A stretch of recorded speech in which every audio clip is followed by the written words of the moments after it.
Il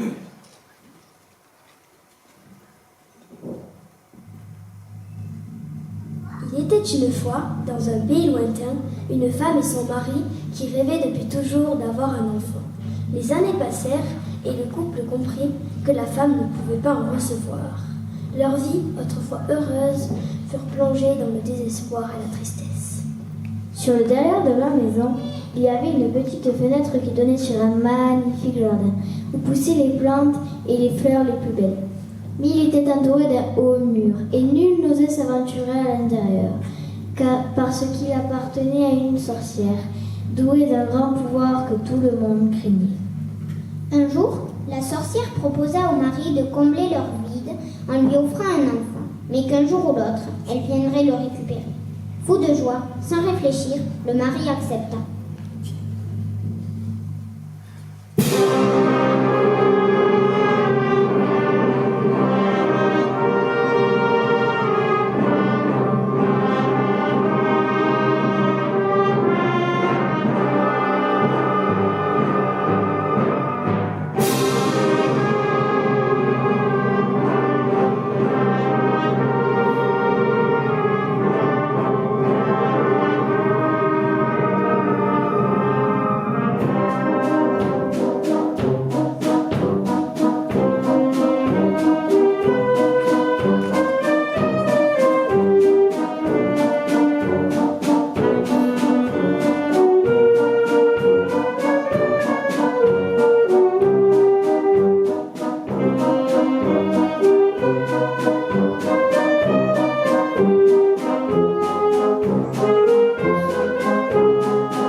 Un jour, alors que Réponse fêtait ses 12 ans, la sorcière venue réclamait son dû et enferma Réponse dans une tour qui se dressait sans escalier ni porte au milieu d'une forêt.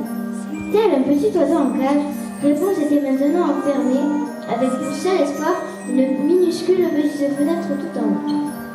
Quand la sorcière voulait monter, elle appelait sous la fenêtre et criait « Réponse, réponse, descends-moi tes cheveux !»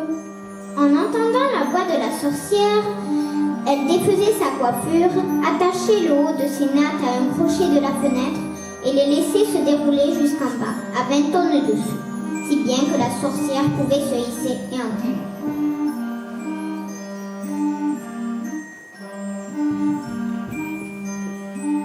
Quelques années plus tard, un fils de roi qui chevauchait dans la forêt passa près de la tour et entendit un chant si adorable qu'il s'arrêta pour écouter. Quel est donc cet oiseau au chant si délicat? C'était Réponse, qui chantait pour occuper sa journée et combler sa solitude.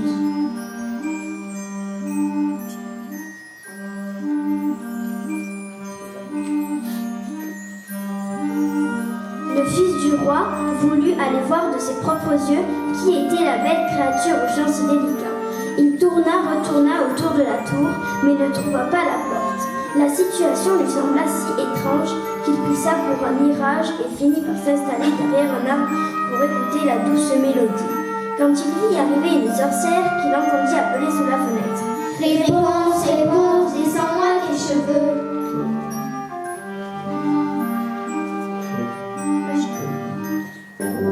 Alors, Réponse laissa se dérouler ses nattes et la sorcière gagna. Le prince comprit et sentit immédiatement son cœur s'accélérer. Il savait comment atteindre cette voie magnifique. Une fois la sorcière partie, il alla sous la fenêtre et appela « Réponse, réponse, descends-moi tes cheveux !» Les nattes se déroulèrent. Aussitôt le fils du roi monta. Quand Réponse aperçut le prince, elle fut épouvantée. Elle n'avait jamais vu d'homme comme lui. Une fois Réponse rassurée, ils se mirent à discuter. Le prince lui raconta la beauté du monde, les surprises qu'il pouvait cacher. En voyant les yeux de Réponse illuminés, le prince comprit qu'elle était la femme avec qui il voulait passer sa vie.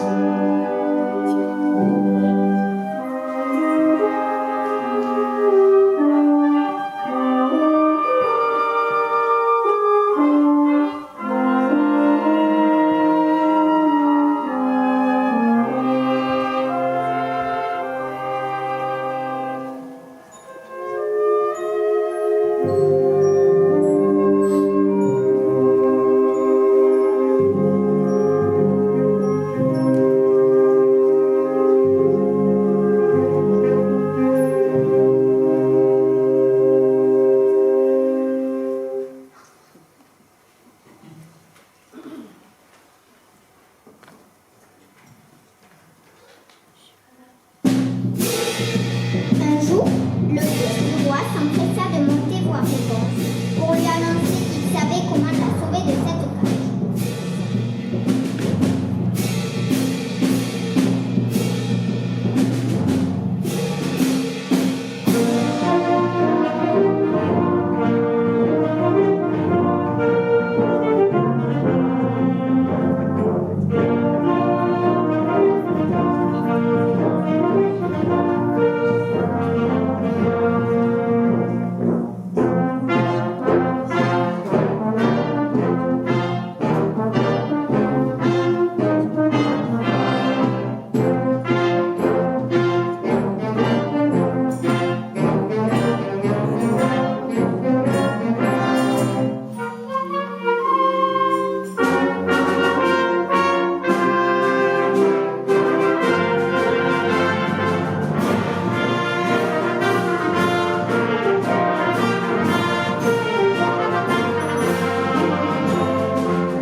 Les nattes descendèrent, mais ce ne fut pas sa bien-aimée Réponse qu'il trouva en haut. C'était la vieille sorcière qui le fixait d'un regard féroce et empoisonné.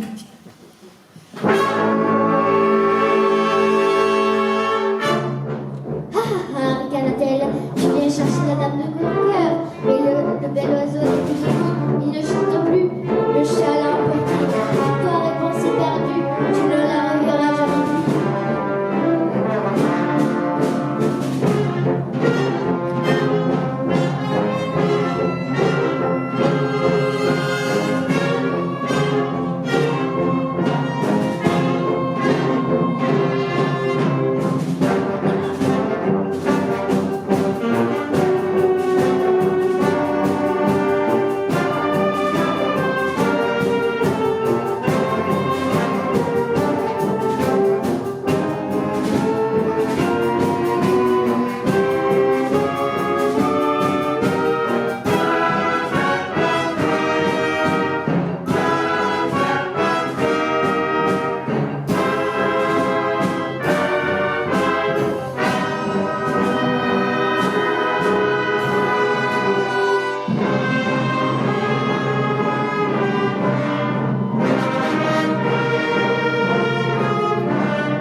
passèrent, et lors d'une soirée de pleine lune, le prince entendit une douce mélodie. Son cœur rempli de désespoir ne put imaginer que celle qu'il aimait allait venir le sauver. Mon prince, j'ai suivi des années durant le son de tes larmes pour te retrouver. Je suis si heureuse d'enfin pouvoir te prendre dans les bras. L'émotion fut telle que les larmes vinrent aux yeux. De réponse, deux de celles-ci coulèrent le long du visage du prince et il retrouva la vue. Maintenant, ils partirent à la découverte du monde et furent heureux pour toujours.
Mesdames et messieurs, les enfants du club théâtre Anaïs Foch, on peut les applaudir très